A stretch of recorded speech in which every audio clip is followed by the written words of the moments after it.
Greetings from Sunnyvale, California, and Jai Bhim to all.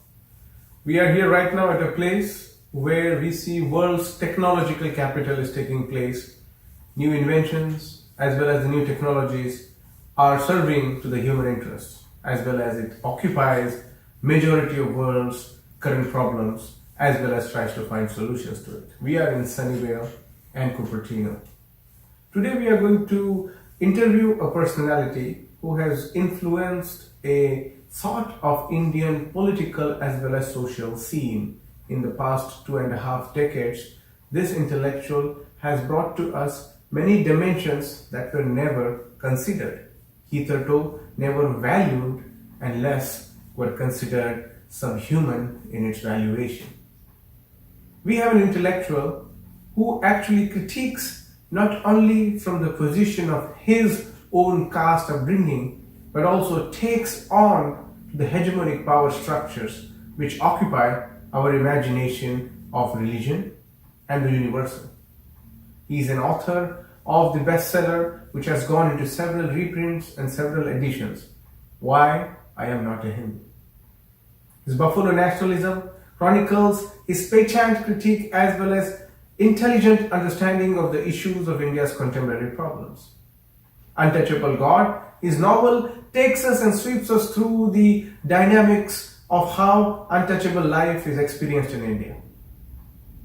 His book, God as a Political Philosopher, takes on Buddha and engages with Buddhist philosophy. And Buddha is presented to us as a political pragmatist, a philosopher who predates the Western canonical thinking of political thought. The Aristotle, the Plato, the Socrates, going in descending ideas. We have seen the Western democracies holding on to the Greco-Roman tradition to tell us about the valuations of democracy.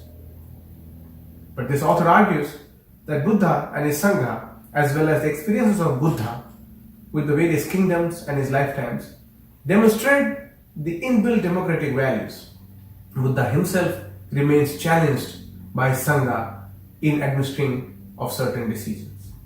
So Buddha comes to us as a political philosopher who not only gives us political ideals of justice, but also shows us the path which is spiritual as well as political. Buddha is a social dogmatist who thinks about society beyond the confines of one birth. Buddha has its own foundations in his own republics that he was part of. Then the author takes us to another interesting critique of the Brahminic values in his post-Hindu India. In post-Hindu India, we see post-Hindu India becoming famous by the Arya Vaishya community who took upon and took on odds with his formulation of the social smugglers. In addition to the social smuggling, which is an extension of Ambedkar's thought of how the Baniya capital has been responsible for the country's deprivation and poverty.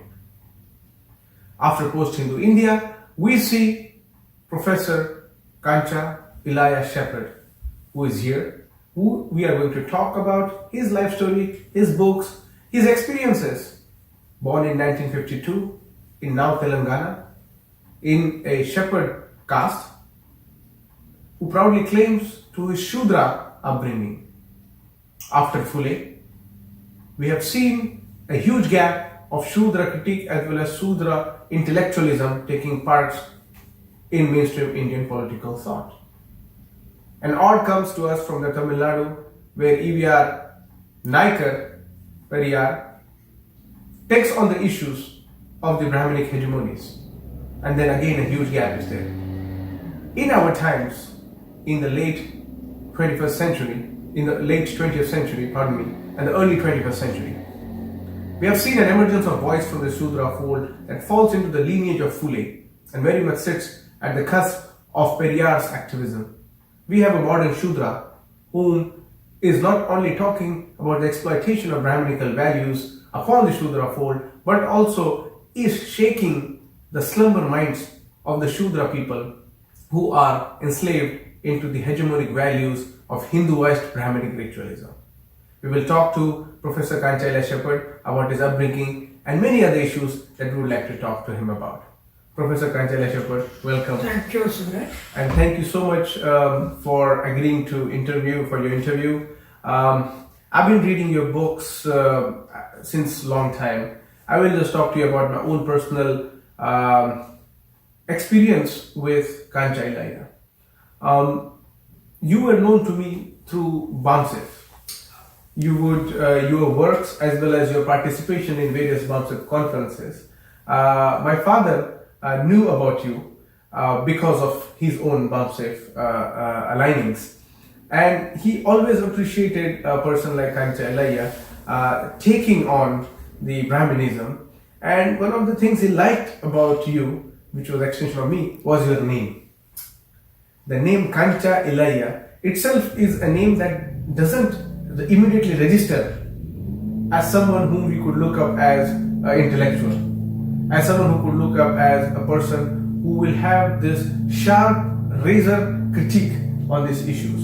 So when your name is being announced in stage, and when you come and speak and offer us a very smart and sophisticated understanding of the issues, we tend to relate to you. Could you maybe briefly talk to us about your name? Like, why is it the way it is? Well, Suraj, before I talk about my name, let us thank the Ambedkar Martin Luther Study Circle, which brought both of us here. And on Saturday 7th, the conference took place. And I'm glad that at this stage of my life, I'm here in California and Silicon Valley, and engaging with number of Indian Americans who are thinking about our country, thinking about to change the caste system and social relations. Well, see, this my name indicates my history. In fact, in India, names are a good source of history too. My name comes from a shepherd god called Maulana, and my parents gave it. But when I went to school, there was no problem because in the villages, my father's name is Komaraya, my mother's name is Kattamma, my brother's name is Kattaya, and so on and so on, many other such names. But as I went on in the ladder of education, from graduation onwards, I began to become a lonely name. And by the time I get into MA at Osmania University, which is a very, very local university, even there, this became a name of humiliation. And in those days, Brahmins, Reddis, Kamas, others who were there, mostly in the class, in my class. So they used to think that why this animal called Ilaiah, with a face like this, with all the spots and so on, has come to this higher education. And there are very few people with that name, Gopaya, Ilaiah, Malaya. And we never knew by then that in Jewish tradition, God is called Messiah. You know, when they were insulting our name, in the Jewish tradition, God's name is Messiah. So what happened, my friends were trying to change the name, go to secretariat, go to judicial places and get into gazette. I had two choices, either to change my name or I would think of committing suicide as well. So one day I was reading Karl Marx, I was looking for Karl Marx books. By then I became a Marxist, voracious reader of Marxism. So suddenly in the library, Usmania library, I found from distance an author's book called Isaiah Berlin. When from distance I read as if it is Ilaiah Berlin. Oh my God, so my name is there on a big book, and then I looked at it.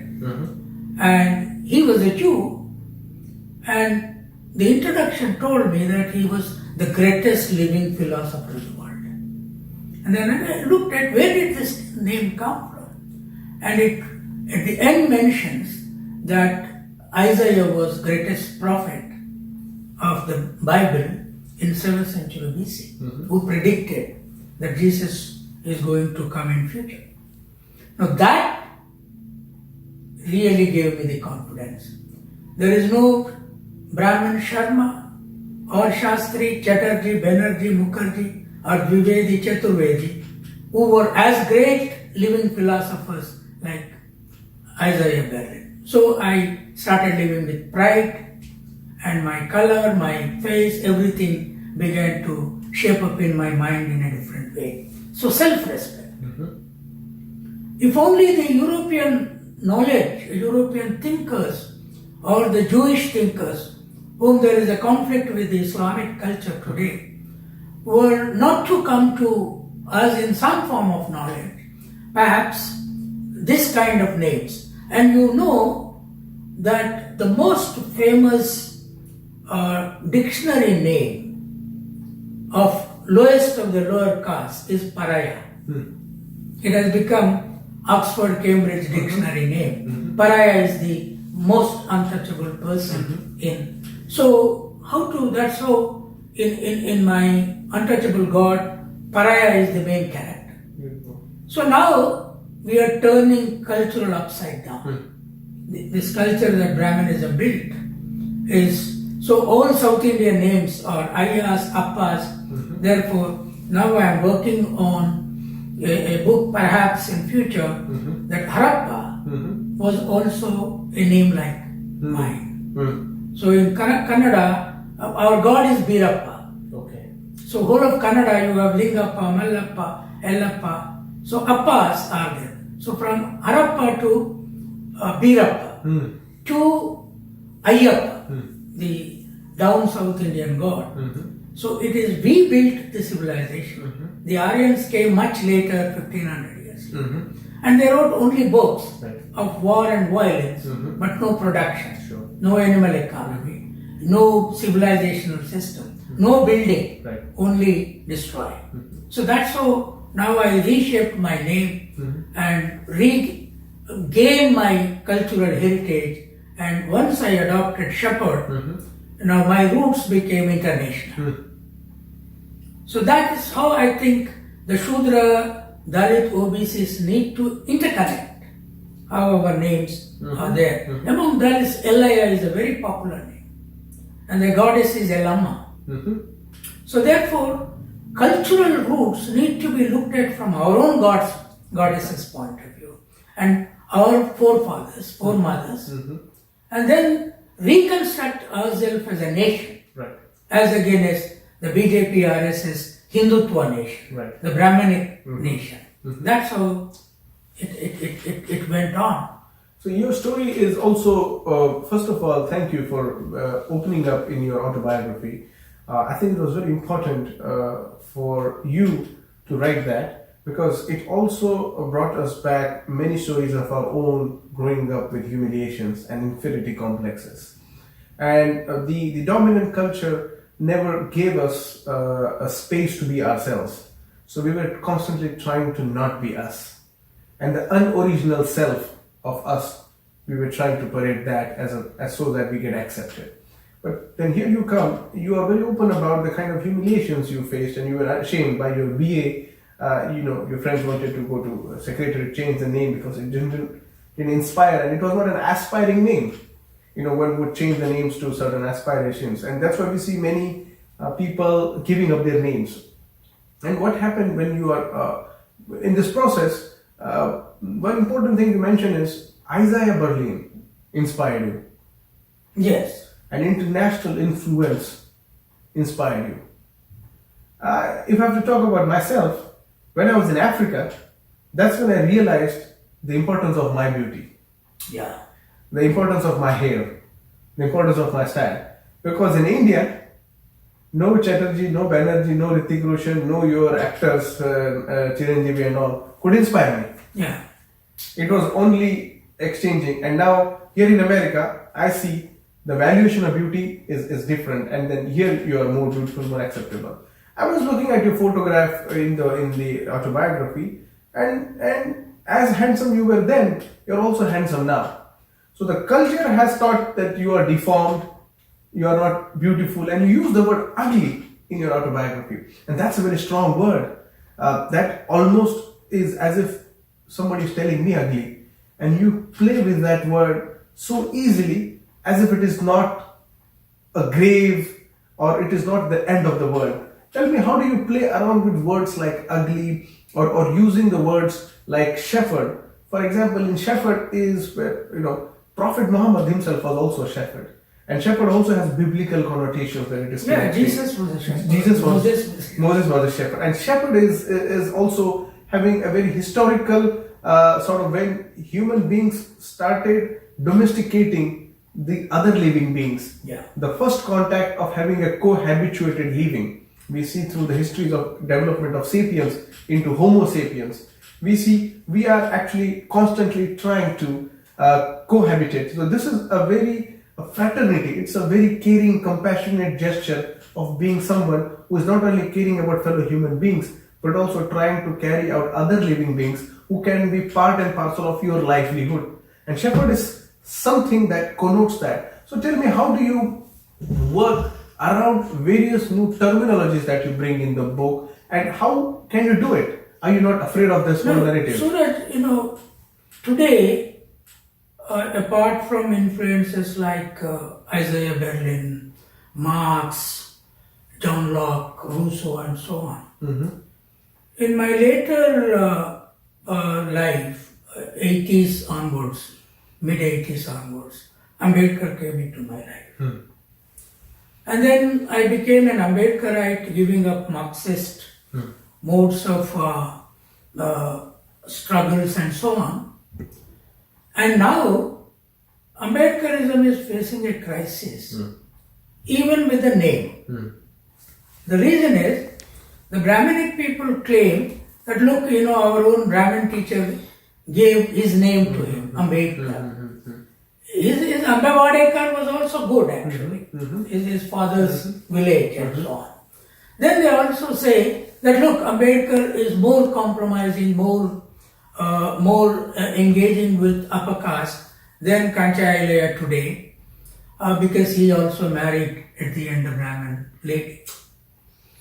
And third, they also say that theoretically he was consistently engaging with the Vedic texts and so on. My question is, I think, the personal question, we need to protect Ambedkar from them by reclaiming the roots from altogether a different dimension. It's not just names. Names are also related to production. Our names were of animal names. Our names, so for example, buffalo and cow.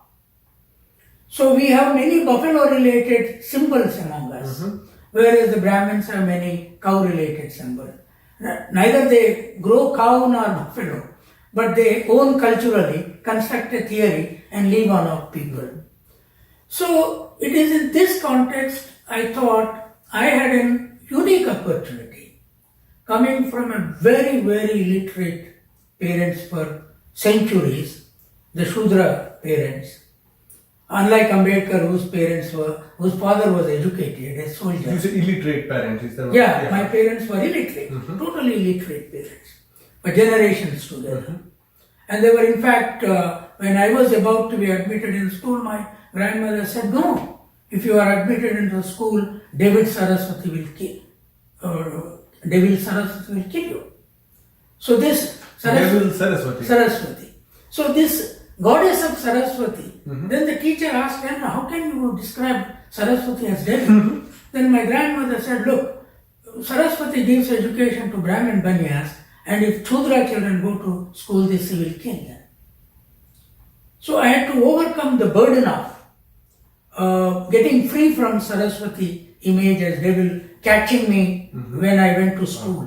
So there is a chapter in my book, therefore, getting free from Saraswati. And that's why I think once I got free from Saraswati, I got very good English and Telugu. Otherwise, it would not. So now, the question is why I chose an end name in English as Japat.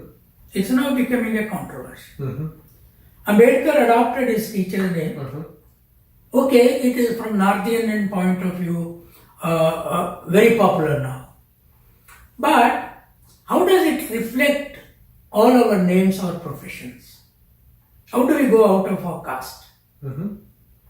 The only way I thought all the Dalit, OBCs, Shudras, even tribals must have their end name with a profession that their parents, grandparents. See, how do you respect your ancestors? In my view, it is not just on the death day of ancestors you go and offer something, but reclaim the dignity of labor and their profession into the modernity. So I said that you are Sharma Shastri, you are abusing me in my name Ilaiah. No, now I add shepherd, which is an internationally communicable word. And then I'm saying that Mahars of Maratha should add either labor or soldier, because they were always soldiers. In my posting in India, you see productive soldiers. They were. So then weavers. And I was telling a friend of mine, who lives in US, his wife is a weaver background person. He has one son. He is a shepherd. So your son should have weaver name at the end. So let us have end names in English, communicate to the world that what is our productive occupation and what do the Brahmins do with this, Banyas do with this. So it is a revolutionary idea of tillers, potters, fishers, come into the play of national discourse and then reclaim our ancestral greatness. And after all, we built Indian earliest civilization in Harappa times. The city was built having built several villages. The earliest brick was made by us. Earliest woodcraft was made by our ancestors, what I call Indo-Africans who settled in that way. So the question today before Ambedkarites, the Dalit, Bahujan, Shudra intellectuals is how you really create a new terminology, new epistemology of discourse, as against them, both in name, in practice. When I said spiritual democracy and spiritual fascism in the religious domain, characterized religions, there was a flutter. When I said Buddhism is spiritual democracy, Christianity is spiritual democracy, Islam has a strong spiritual democratic base, but now hangs between spiritual authoritarianism and spiritual democracy. Hinduism is spiritual fascism. By its text cannot change, its idol worshipping forms won't change, and its priesthood character won't change because even the Shudras cannot become priests. So therefore there is a new way of building theory, completely cutting off from the Western methodologies, discovering our own methodologies from the field. After all, our people were great discoverers. So even in intellectual realm, we can discover methodology. That's how I think I begin to work, and then I continue to work.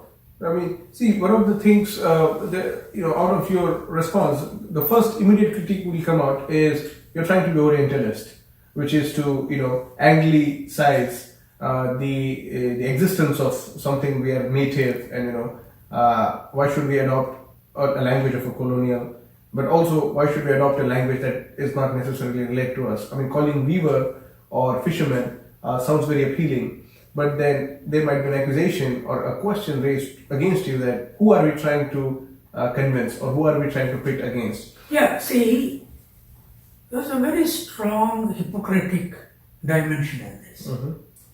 English is 250 years old language. Sanskrit is about 2,500 years or so, right? Now, what is Indian about Sanskrit? What is not Indian about English? Right? It was brought by the Aryans coming from Iran, and this language is brought. But the advantage of using English today, even this, in the spiritual domain, there is a view that God wants all world speak one language. Okay. And that day, the one corner person in northern hemisphere to southern hemisphere, they can understand each other. If we write one book, science, social science, or whatever, the world can read. That's right. And now that English language put that on the map. Earlier, all other languages were nation-centered, or regional centered, or community-centered, tribal languages. So, once English came to us, who learnt it first? It is not the Shudras, Dalits, OBCs. It is the Brahmins. Right. And the Catholic Christians established schools, the best English medium schools. Your Saint Stephen, Saint Xavier, Right. all this. Right. And it is the Brahmins who were claiming that Sanskrit is our nationalist language, who debated with Ambedkar that Sanskrit must be made the Indian national language in the Constituent Assembly, sent all their children into English. 100% now they are in English medium. So studying English is also becoming Western. Right. And if you say English is Christian, then you all became Christian. Now why we not? Now that's where the government schools were put in regional languages. It's a conspiracy. And the private schools, even Nadu days to present, the new education policy of BJP puts English medium in private. That's right. Therefore my idea is English is Indian now. Okay. So in India we celebrate my birthday, which coincides with International Teachers Day. October 5th is celebrated as Indian English Day. Because I am the most illiterate person came into English, not through Christian missionary schools, but on my own effort. That's right.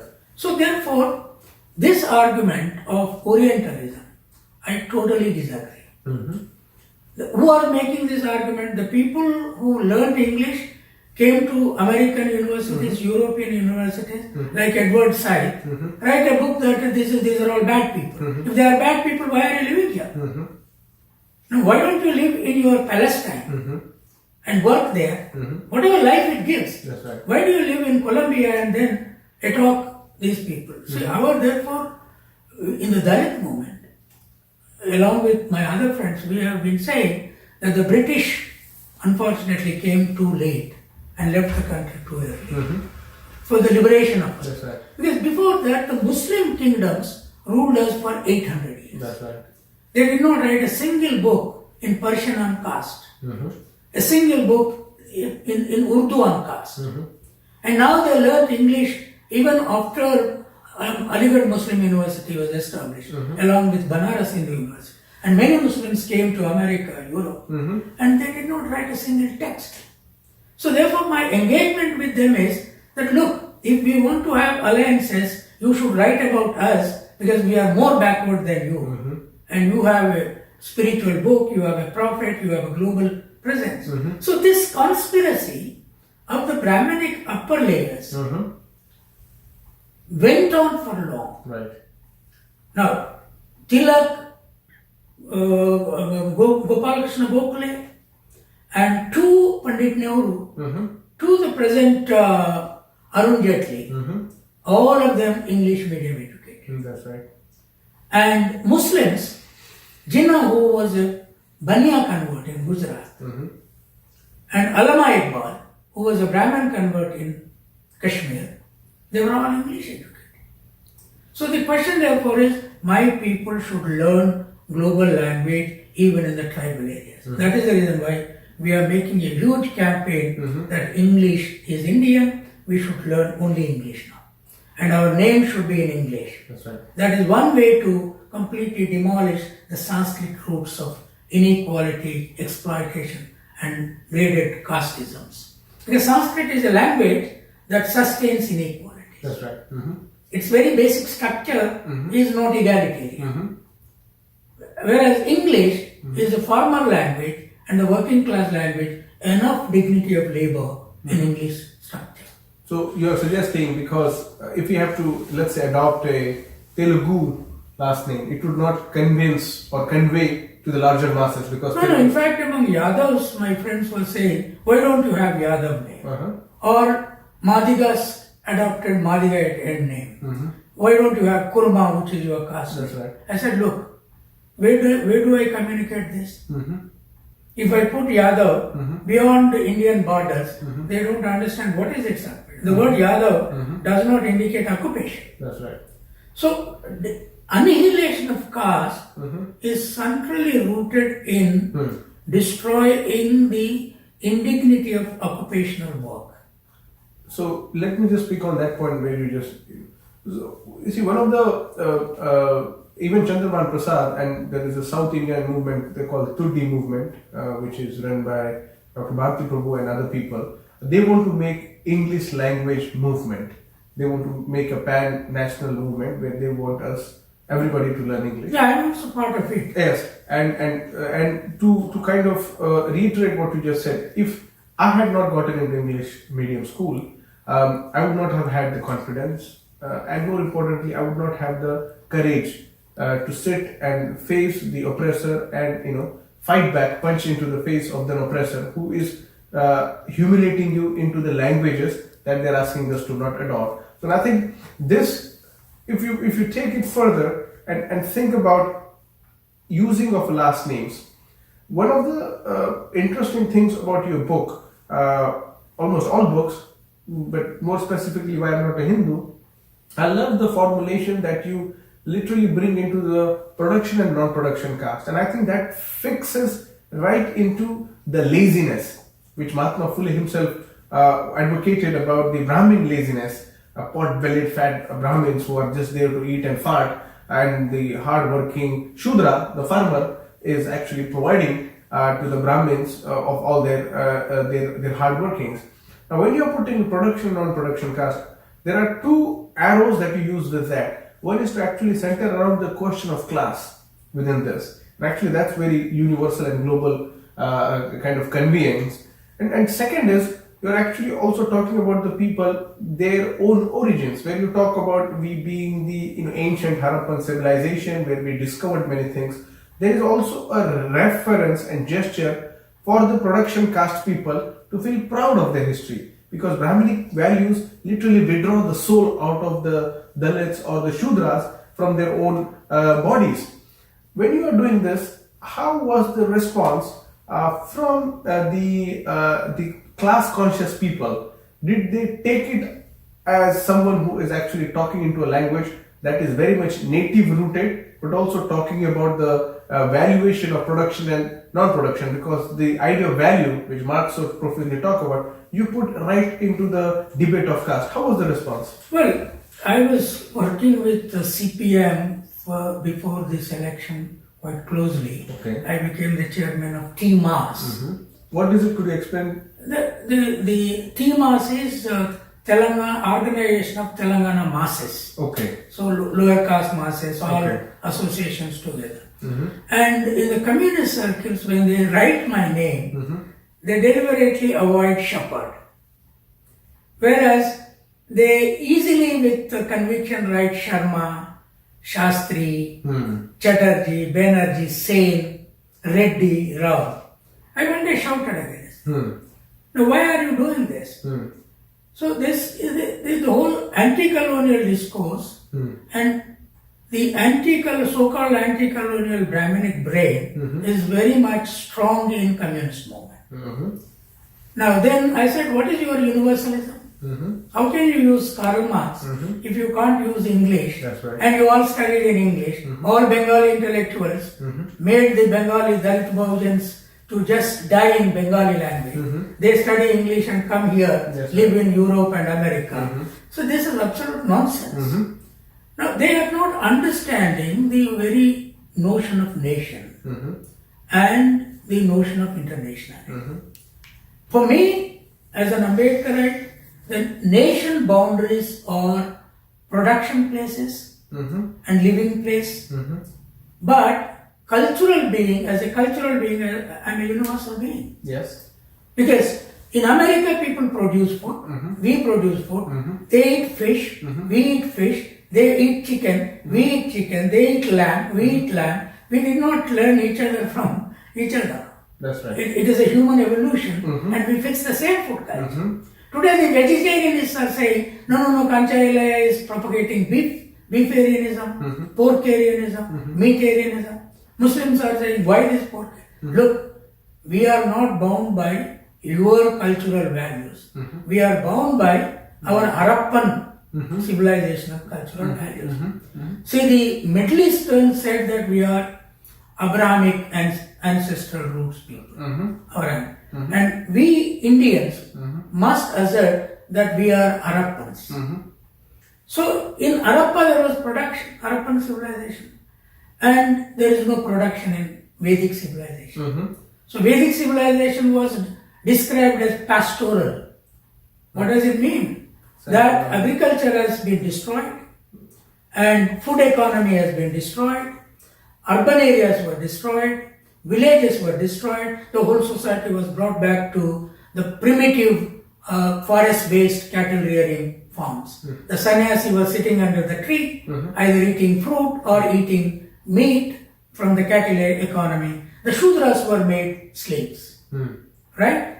Now this, my point is, today we need to culturally become global. Linguistically become global. We remain national, so for our production, my house is, I wrote in my autobiography, once I die, wherever I may die, or however I may die, either I may be killed or I die, my body goes to my village. It will be buried there.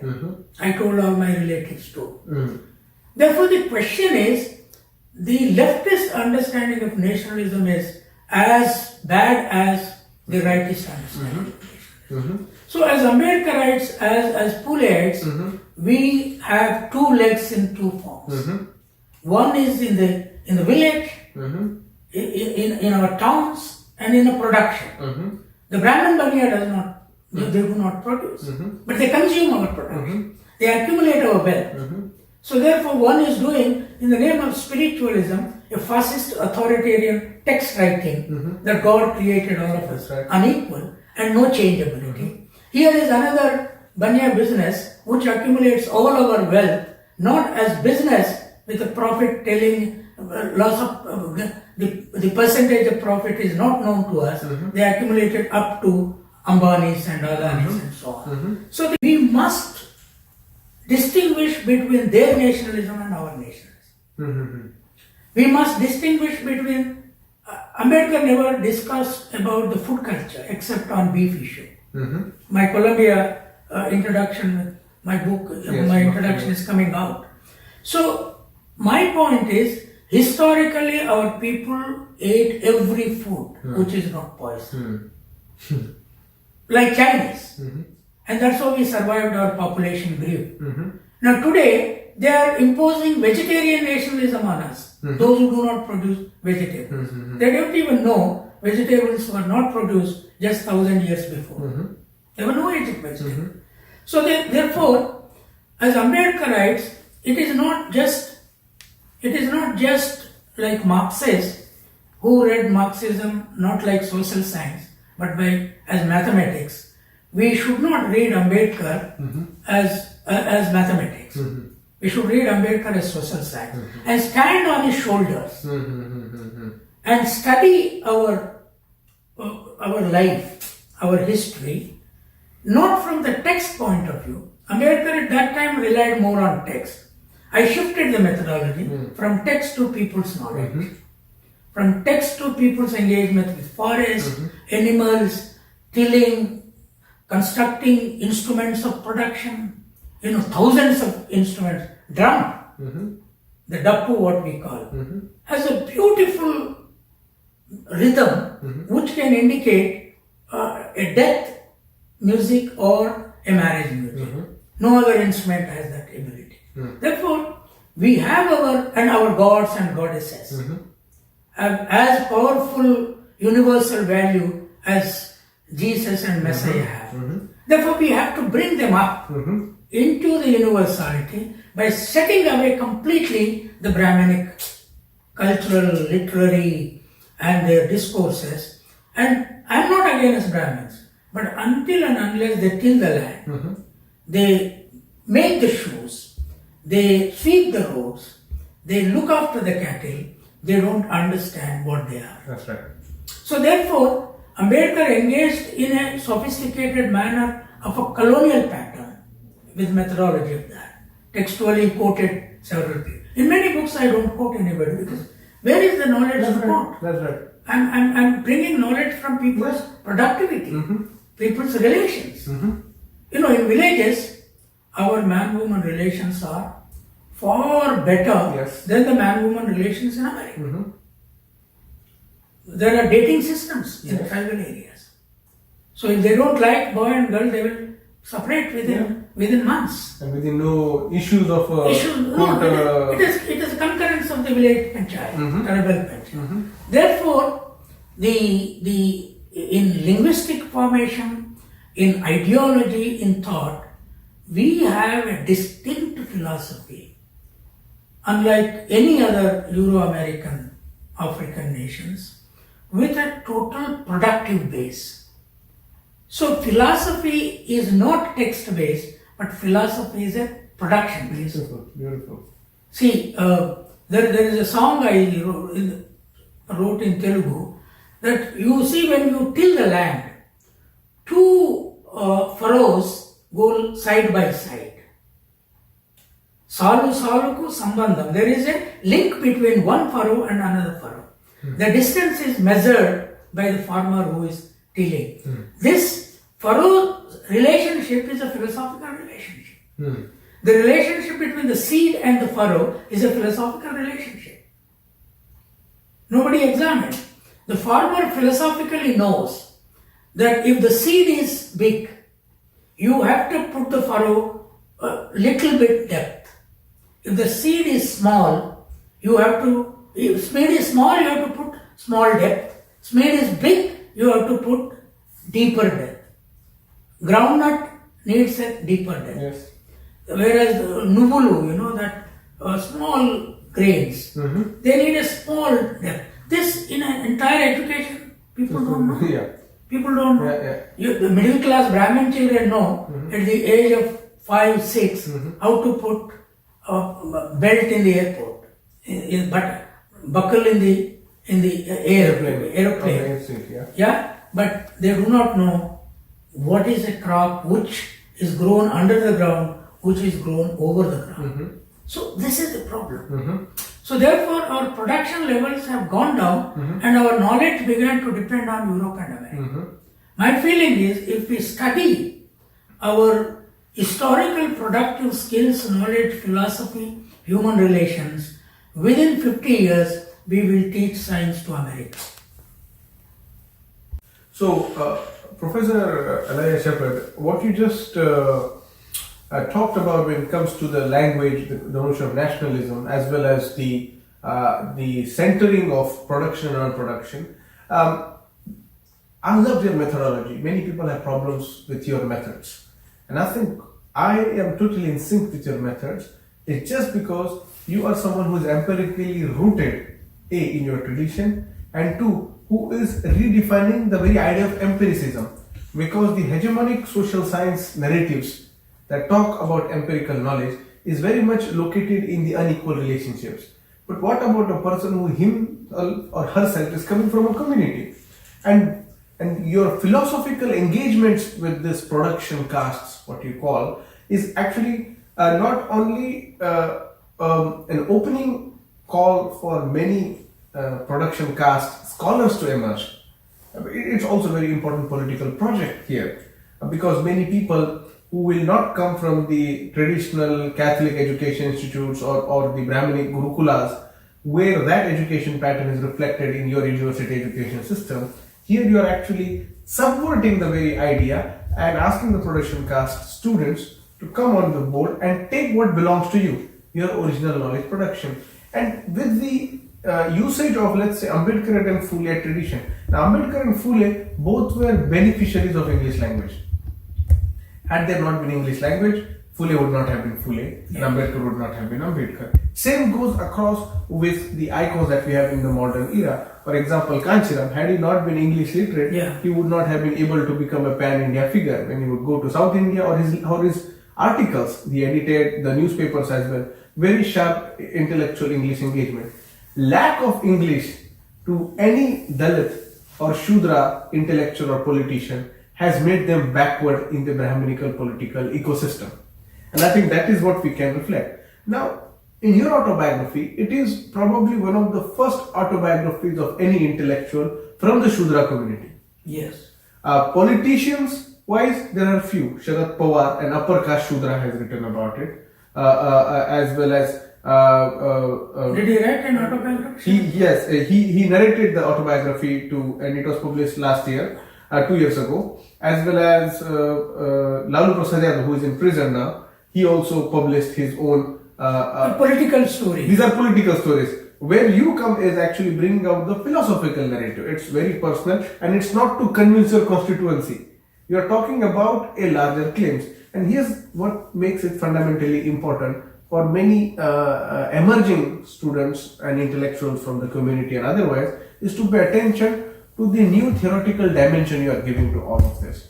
Now, when you are putting this and claiming a strong Ambedkarite-ness in you, a strong Phuleite tradition in you, you are not only defying the orthodox values, but you are also producing new values because you are claiming yourself production. Now, here's what you are doing is what I think.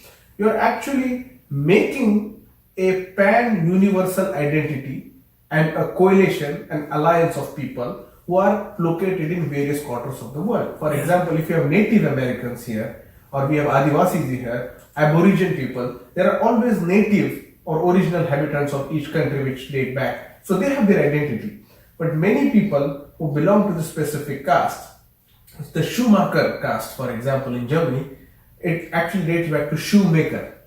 We had the Schumacher driver, Formula 1 driver. So many of these last names within the European and mostly European context were belonging to this. When you were critiquing the Islamic existence for 800 years and not producing anything, the Spanish, for example, when they went to Latin America and colonizing, the caste system was existing in Latin America too.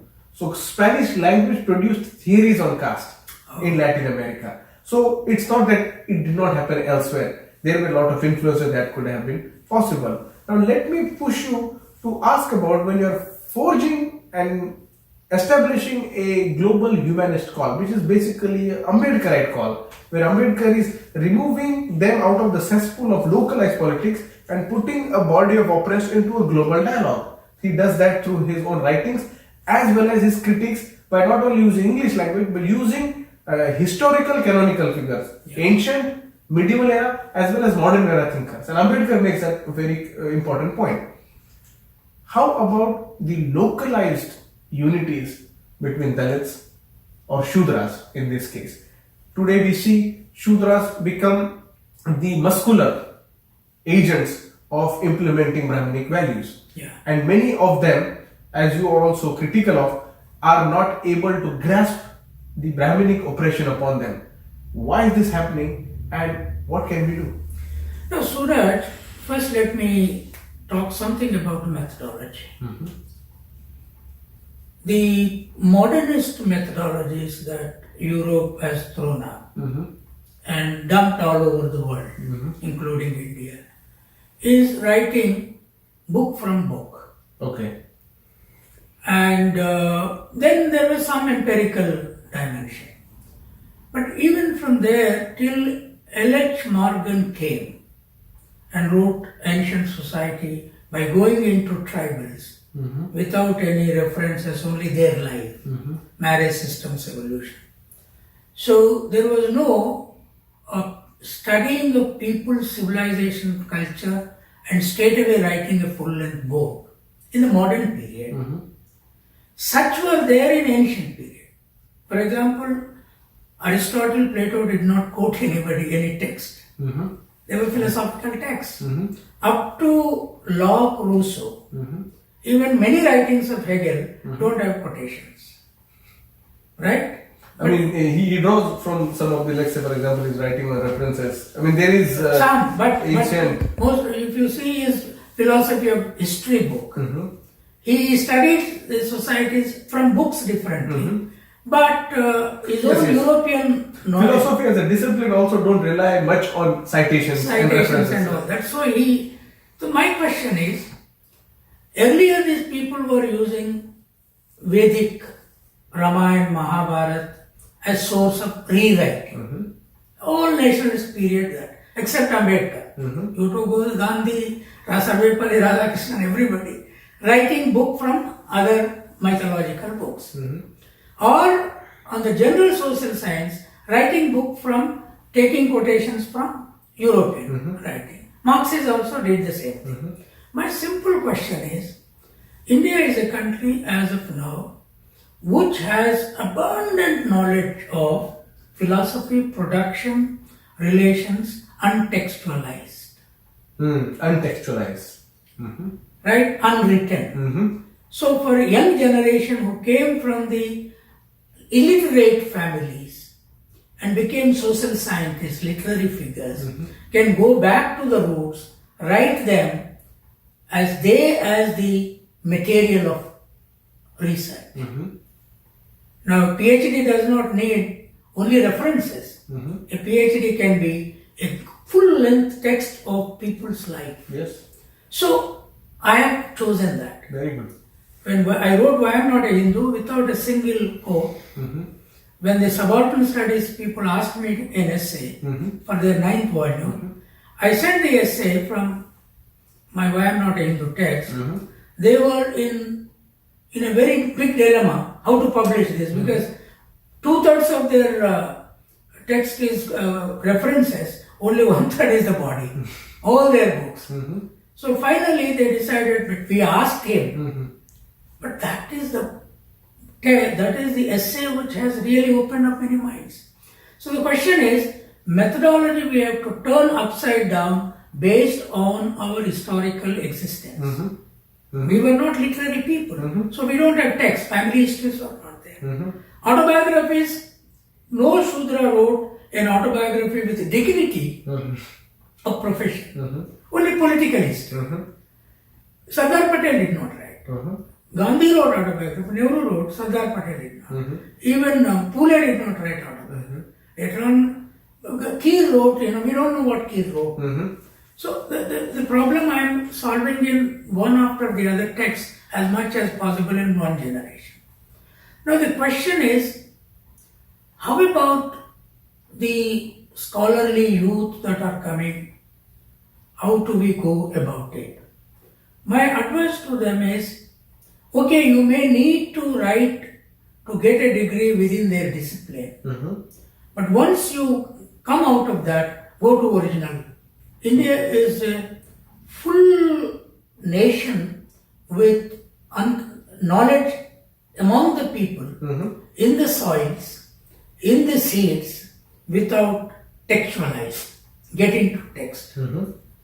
Then social relations. For example, I said in Why I Am Not a Hindu, there is Dalit Bahujan patriarchy, democratic patriarchy, there is Brahminic, undemocratic patriarchy.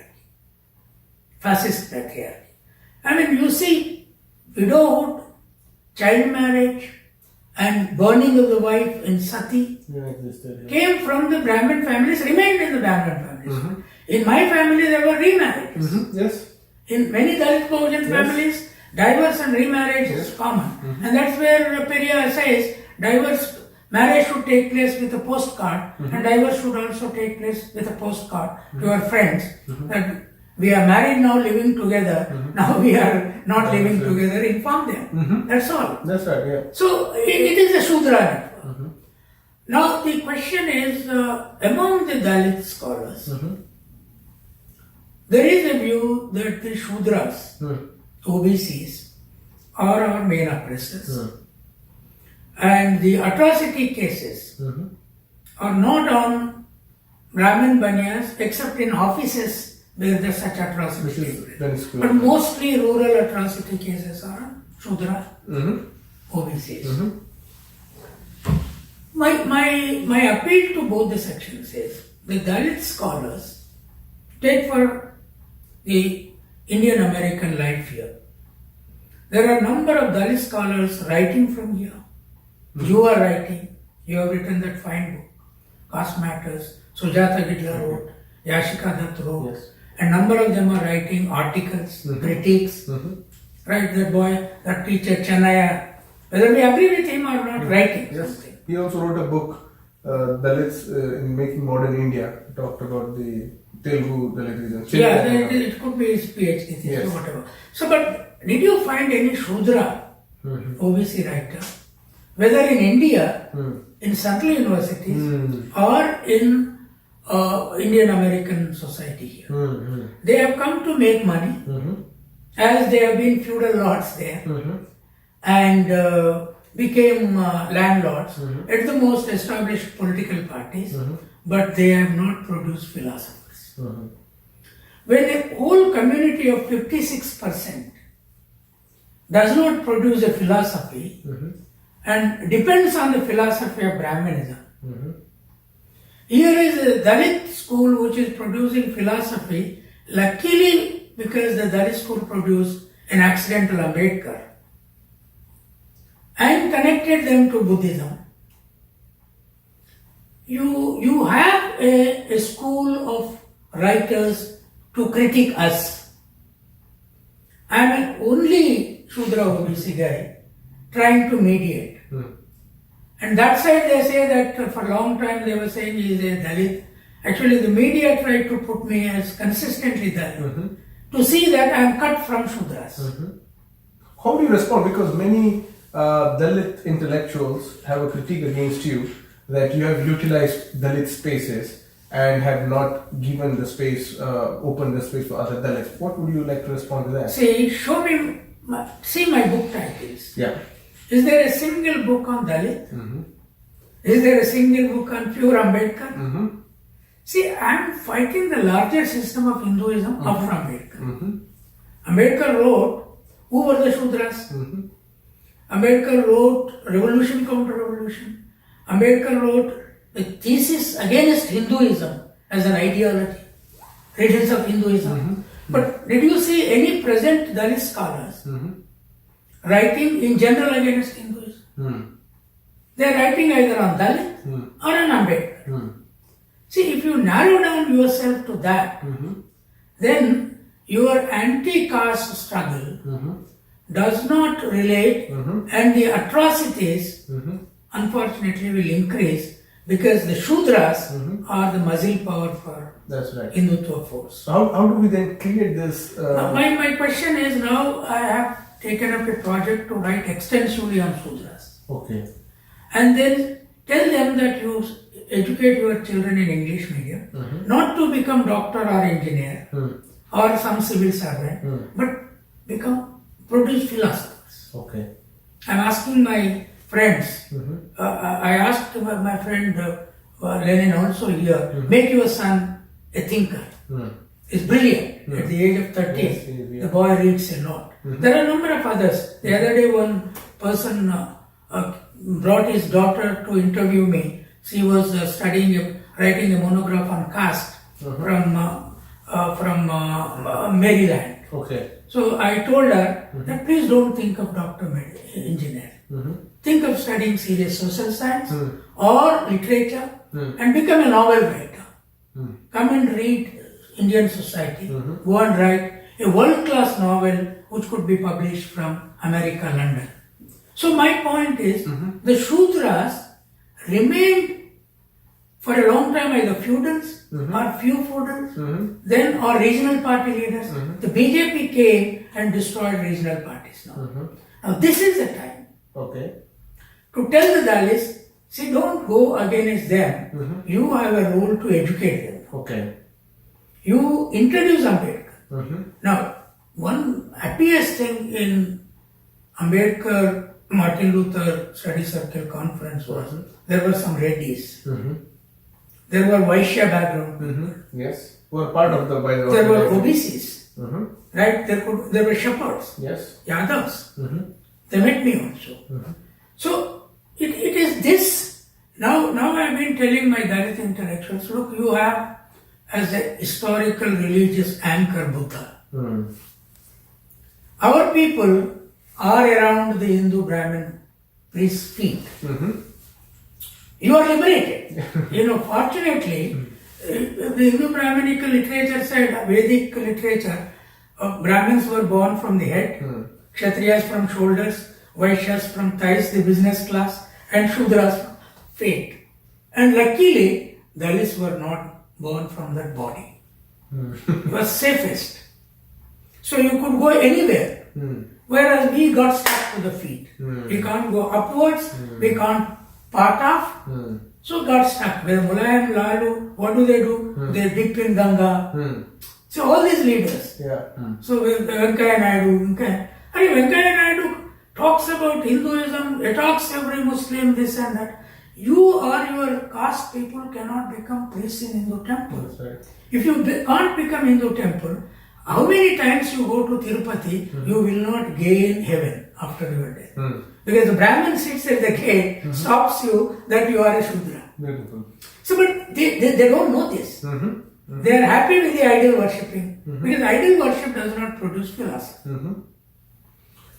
So my point, my appeal to my Dalit friends is, see, I have not used anything to build a house. Or I have not used to feed my children through this name or fame or whatever, the Dalit existence that gave me. It is media that propagated me as Dalit, but everywhere I mention my caste. Said I am an OBC. So these friends should understand that there is nothing like I using their. Indeed, they are not addressing the larger question of Hinduism, Brahminism, and Ambedkar could go in history from his period to Buddhism. Because there was no DNA studies of Harappan civilization at that time. And then Buddhism to Vedism, there was about 1,000 years period. But now we have a production history, city building history, artisanal history of Harappan civilization and constructions, more than 1,500 years more now. Okay. So we Shudras, who did that Shudras? At that time there was no untouchable. That's right. So that heritage we should claim and Dalits should come into that fold. They should not remain with mere Buddha. If you remain at Buddha, Hinduism absorbs Buddhism also. Easily. And they put them in the vegetarianism.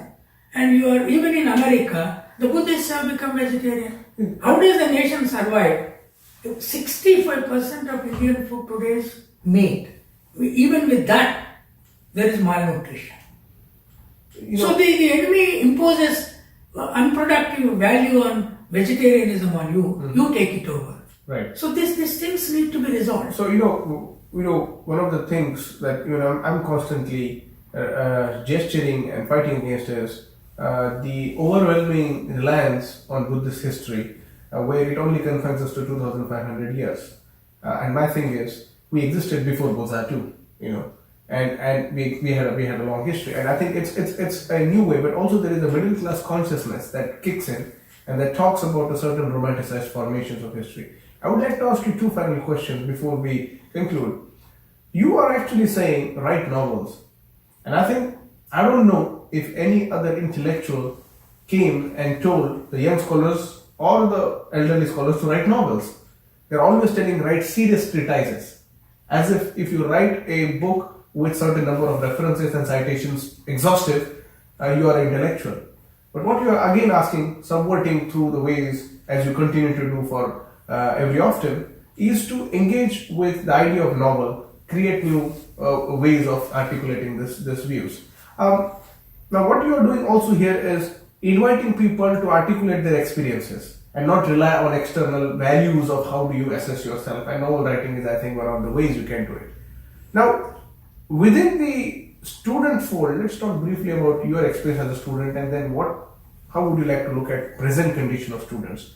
See, one of the painful aspects for someone like me, and I'm sure you too, is to see the young students are giving up their lives. Committing suicide. Yes, committing suicides. And it's not only the issue of mental health, it is as well, but also it is about the lack of infrastructure that would provide them that space. There are various reasons to that. And especially when a Dalit child, for example, goes to girl and boy, whoever, they're exposed to a certain democratic values that a university space offers. I mean, if I'm going to a central university or a university in my state, I'm meeting a person from different district. So it's a lot of cultural osmosis that's taking place. But again, we see the idea of sex, the idea of love, and the idea of intimacy is very much Brahminized. And when they are trying to be themselves, and the Brahminic culture, the veil is performing, they are unable to be fully themselves. I think we need to have a form of sexual revolution into the minds of people. And sexual revolution is an anti-caste project. Because this, as I always say, they are not afraid of my color, they are afraid of my blood. Because then if my blood mixes with them, it's going to be a big kind of change. How would you communicate to the youngsters to be sexually liberated, to be free, and to exercise their own orgasmic pleasures in the way they can have total control about? You know, in my autobiography, there is a chapter called My Understanding of Two Lusts. Yes. Choosing between two lusts. Okay. In fact, I titled it as Between Sex and Knowledge. Because that's a very critical area, human biological factor. But the editor said that no, we'll put it life and knowledge. Fine. Now, the Dalit, OBC, even Shudra broad category of first generation educated students are entering into a crisis and contradiction on two fronts. Particularly when they go to central universities, regional universities in south, even in north, they have occupied many places, they don't care. Okay. But the central universities, IITs, IIMs, create a crisis in them on two fronts. One, they have the technical knowledge, they pass the examinations, get the admission, but their English knowledge is poor. Because most of them come from regional languages.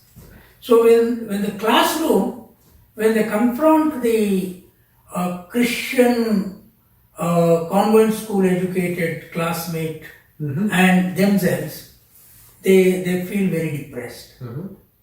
Which I also had that problem. Okay. The second one, the first generation girls and boys of our communities think of getting attracted to the upper caste girls and boys, both sides. But they, if there is a knowledgeable brain among them, they will try to engage with the brain, but not with the body. Okay. Now that happened to me. Okay. The number of people used my brain, but no girl said that I want to marry you, right? Maybe because of my physical appearance, but there could be a very handsome Dalit boy. And for example, of your age and your looks, even a white girl may be willing to, because they love blacks here. So my appeal to them is, see, sacrifice to liberate our people is an historical task. Sacrifice is on two fronts. One is controlling your sexual desires. That's a very personal, serious issue. Second one, living a life of non-private property and making of huge wealth. Survivable. But depending on heavy dose of knowledge that you work around and construct an alternative to existing Brahmanism that built its own system for several thousands years. It's a big challenge. Now Ambedkar did it his own way. All cannot be Ambedkar. Prophet Muhammad did in his own way by marrying 11 women. Jesus did in his own way not marrying at all. Right? He went in onto the cross without any fear or favor because there was no wife and child behind. So he said the whole world is my children. So my feeling is sexual desire, overcoming that desire is not like not having food for life, or not having water to survive, not having air to breathe. It is an overcomable problem. You can live without sexual engagement as well. Body knows how to express itself. There is a personal mechanism to body itself, right? But emotionally you are trained to be like that. In our families, for example, my own relatives, as I was not marrying into my education, and by 9th year, 10th year, children get married there. So I was seen as a rebel against my parenthood. Right. My mother died when I was 15. They said, by not marrying, you have denied your mother heaven. Right? Even my brother. The extreme, excessive emotionalism to the reproductive. Emotionalism. Yeah. So, touching the priest's feet was an emotional issue. I rejected. I will not touch. He said, your mother will not go to heaven. I said, she is already in heaven. I am seeing it. How do you know? You are blind. I am talking to her. You don't know my mother's life. She used to smoke chutta and drink toddy. Do you know that taste? I know that taste. So the whole village revolted against me. How can you not touch the feet of it? Then how do you not marry? The question they asked me was, do you have it or not? Are you a potent person or not? My relatives asked. I said, I am not potent. Please leave me. Because I know what this has to do, not my physical thing. So therefore, I did not produce children of my own. But when people ask me when I go back to village, how many children you have? I said 9 so far.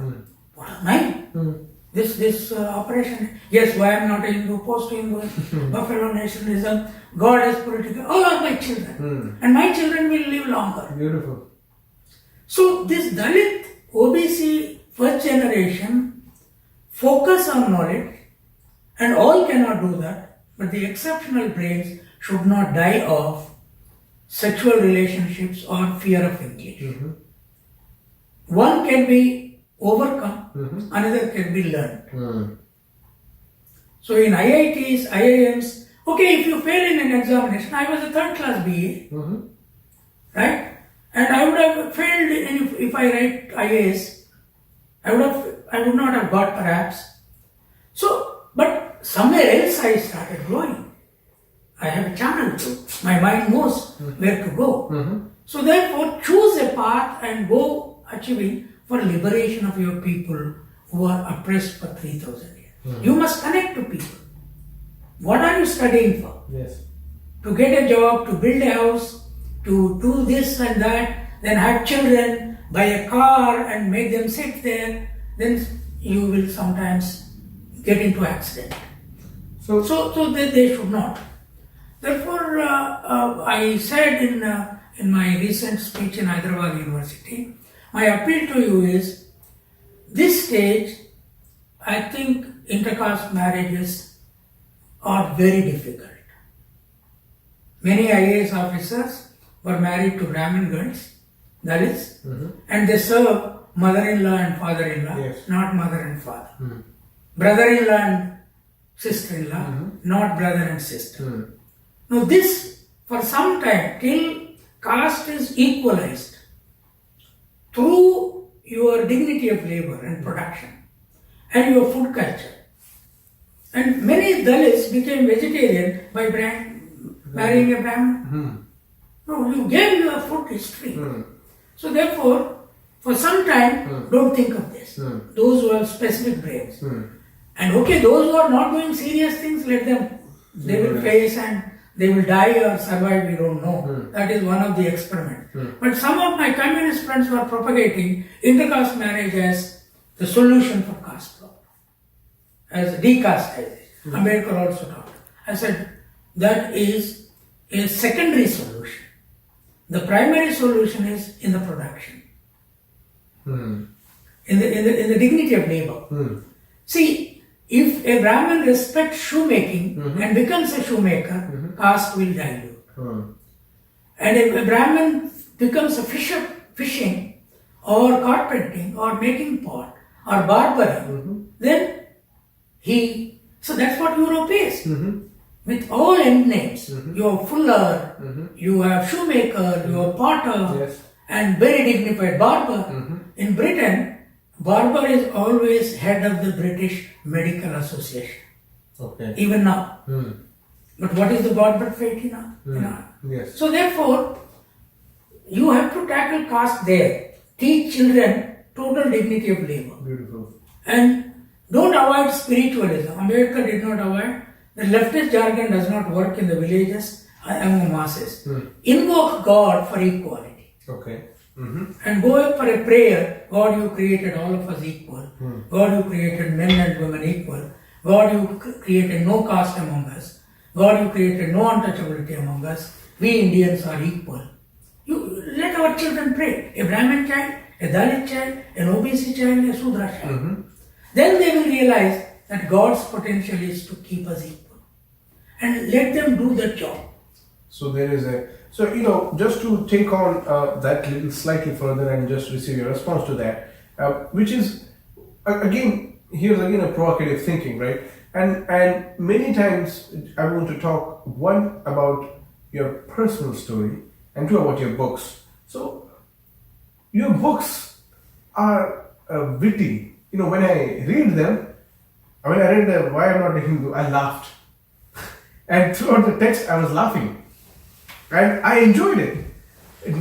And because you make hard-hitting critique enjoyable, you make it for someone like us to enjoy the process of thinking.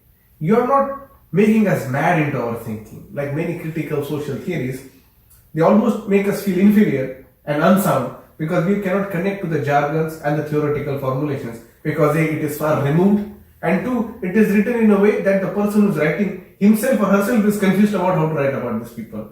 And that has been historically placement. But what you did was, whenever you critique, like, for example, Counties, and then I thought about the County that lived in, my village or my area. And in your text, when you are expressing a certain desire of a certain population, you are not leaving them astray. You are taking them into part of your thinking process. And you are actually telling to the world that these people are philosophers. These people are thinkers. These people are new inventors. And with taking that micro observation, which is very ethnography, or what we call in participant observation, where you dig out the experience of fishermen, or for example the shepherds, how they calculate the weather, or how do they work with the time of the day. And that part was hardly any concern for people, except if it's a discipline of science, which is doing an experiment with animals or weather, or testing a tectonic plates or nature. You bring that into social sciences to make a larger critique, a larger argument that this has always been the case, that we have always looked through the world, through the experiences of each other. It's not through the top bottom, it's not the God only who's telling how the world is. And through this, what you again do is give us a subaltern perspective, a bottom-up perspective. And I think this is where you empower many of us. You empower many thinking capacities, and you open many faculties of life. Now, when you're doing this, when your literature is being engaging not only on the level of surface, but it is upholding that the goddess, the Maniammai, for example, or the grandmother, for example. These are the prominent theoreticians of your community. Yeah. We have discarded them, or we have just kept them into our acknowledgement section, or we have just garlanded their photographs. When you are doing this, you invented a term called Dalit Ph.D. That's been a moment of criticism against you, that why did you do that? Could you maybe briefly respond to that? Well, one is, first let me say something about the style. If only I were not to write in English, and if I were not to Dalitize English, not even Indianize, I would not have written in such a flow and such a style. Because clarity and the strength of language to communicate that clarity are very important. So in all Dalit Ph.D. lives, you see a lot of proverbs highly philosophical. Sexual relations, Yeah. man-woman, God relationships, and food cultural proverbs. Many are there. When you capture them, but if you write in Marathi or Telugu, you can't communicate in the same form because English has the richness of vocabulary. Okay. English has about 60,000 vocabulary or so as of now. Any of our regional languages do not cross 15,000, 20,000 maximum. Okay. So therefore, you know, but it needs some hard work, no doubt. Secondly, this whole concept of knowledge communication should be done through jargonization or heavy loading of is not useful for our transformation. Yes. Yes. Because our text, Why I Am Not a Hindu is read in Oxford, Cambridge, in Harvard, Still, yes. and JNU, IITs, and also read in all villages. Right? Ordinary That's right. 10th class kids do read it. So, this is because of the fact that India needs to be Dalitized and India not only Indianized. And English needs to be done that. And our people should become more and more English educated. The second one is, how do we bring in deeper philosophical attentions, issues of people into science-related people into social science and literary text. And why did I recommend literature much? See, I have an experience, I'll tell you. In 2007, we went to Los Angeles. 2007. Yeah, myself, I'm a friend of mine, and we requested the Hollywood directors, producers, actors. You met Forrest Whitaker. Yeah, Whitaker, and we had half a day workshop with them, explained about caste untouchability. Requested them that you must make a film on caste and untouchability, which involves a life of about 900 million people. So you made films on smaller communities, great films. So they said, unless there is a good fiction, Right. we cannot do that. So I tried to write this novel, This Untouchable God, because for a political scientist, social scientist, writing a novel is a difficult thing. Yes. But We're not trained to. I made an attempt. So, but now our Indian Americans have put their children in world-class schools here.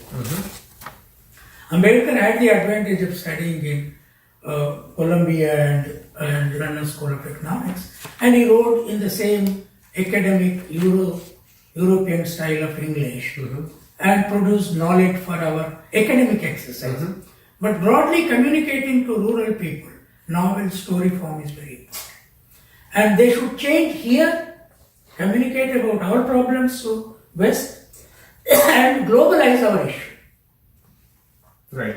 So that is where we failed to succeed. We succeeded to some extent in Durban, 2001 Yes. UNO conference, opened up the visas of it. But still we have not succeeded like the blacks. Because the black kind of writing has not come from our people. See, you have also adopted that style in Caste Matters. You told your personal story, your family. That's how the books takes into the book.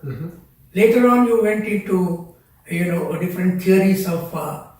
So many people think that this is a cheap way of writing a text because they don't understand the larger reading value of a text and how it should be inverting the whole knowledge system.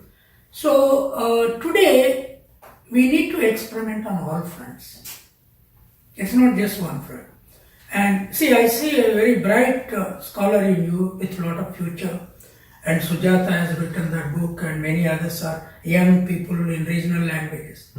But you all must remember that we should produce texts which are more and more readable to our people in translation as well as in English.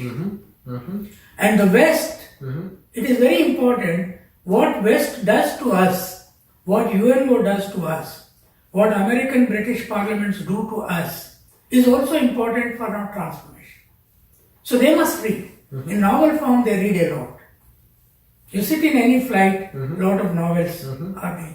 So that's the reason why I've been appealing, and I hope a day comes with this kind of conferences here, meetings, and engagements with our Indian Americans. Let us all appeal to them that their children, see, they will be much better than you and me. Because we struggled a lot for a long time to come to at least the writing stage. Right. They have these schools, train them by the 8th standard. So let us hope that that happens. Just a final question before we bring it to closure. You talked about literature as a production. And production, you dated back to the pre-Vedic era where we kind of created civilizations and formed a new nucleus to the Harappa days. And then we are the inheritors of that great people, that great tradition, and we want to uphold that. Brahminic ritualism takes away our own ancestors from us and makes them asuras or make them inferior or summon demons and devils not fit to be worshipped. And then now we are talking production for transformation, and that includes writing books. And I think many times what happens, in order to establish our own importance, we end up trying to emulate the Brahminic ways or the white ways of writing, which is to claim ourselves as equal or someone who could be considered seriously, because if there is no Aristotle or if there is no stick theory, maybe they will consider I am not serious enough, and that's unfortunately the colonial imposition. But Professor Ilaiah Shepherd, what you are also asking us to write just not for entertainment purpose, but for someone who sits. And actually one of the reviewers was reading the book Caste Matters that I wrote. They said, I'm an executive and I'm going to India for a multi-million-dollar project. I want to understand India and I want to understand how India is formulated. I want to pick up a book. When I'm reading the book, by the time my flight landed is in Delhi, Bombay, Hyderabad, I know what India is about. That's what the reviewer told me. I should write a book of this quality. And he himself was a CEO. So when we look at these issues, there is a lot of pantheons who have established themselves. Dalit literature is one of that, which kind of brought these stories and claimed yourself. And I think that needs to be again reiterated. You are a person who is working in international movements. You are also involved from 1998 meetings to 2001 Durban conference, and you have extensively written about it. You have reported about the experiences of, for example, looking at black Africans in South Africa speaking English language. And you kind of take that inspiration into you, the handsomeness, the sophistication, the beautifulness of African black bodies. How do we talk about internationalization of Dalit cause today? And how do we engage with the question of caste, conveying to the larger audience in the world? Yeah, that's a good question, Suraj. See, there is a chapter in my autobiography called We succeeded in international domain and failed in the national domain. Now, what is that we succeeded? Success internationally, failure nationally. A small team with few NGOs with little money. We had a conference in Bangalore somewhere in 98.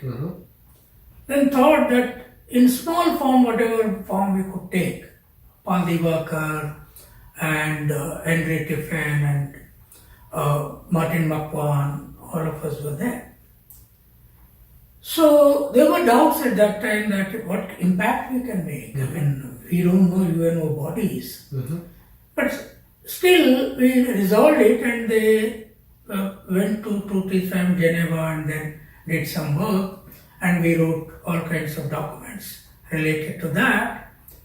And when we were taking the issue to Durban, on par with the race push, because the conference was conference on racial discrimination and xenophobia.